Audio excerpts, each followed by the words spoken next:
suis Eric Pelouaille, je suis responsable administratif financier chez TPCO, une petite entreprise familiale de 50 personnes à Saint-Julien-de-Concelles. On est professionnel du gaz.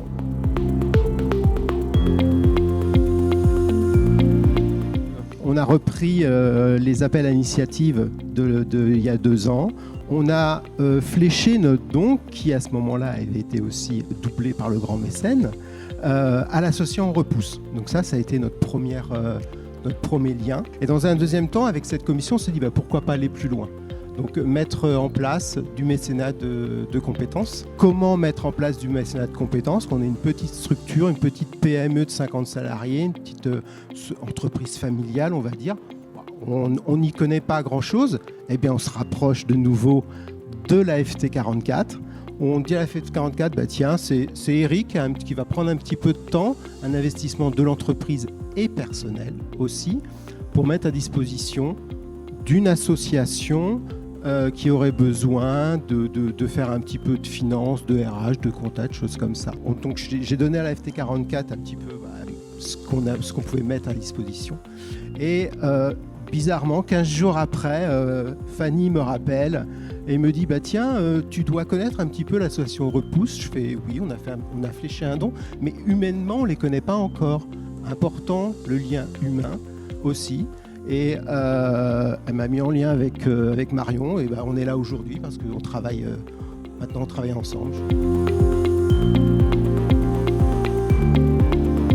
C'est permettre à nos collaborateurs de faire un pas de côté sur du temps de travail, de s'investir pour une association qu'ils vont aussi aller aider.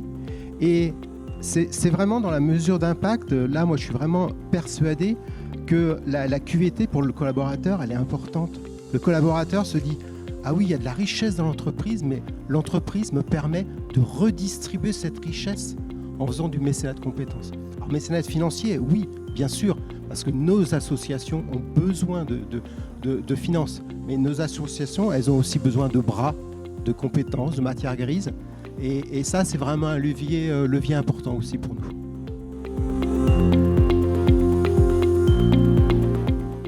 Booster complètement, apporter encore plus à l'association et aux associations portées par la FT44.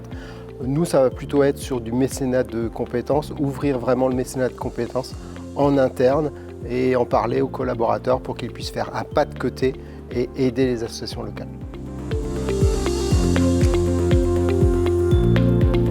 Je trouve ça exceptionnel. Je ne connaissais pas la fondation il y a quelques temps. Elles œuvrent vraiment super bien. Il faut que chacun puisse parler aussi de la fondation.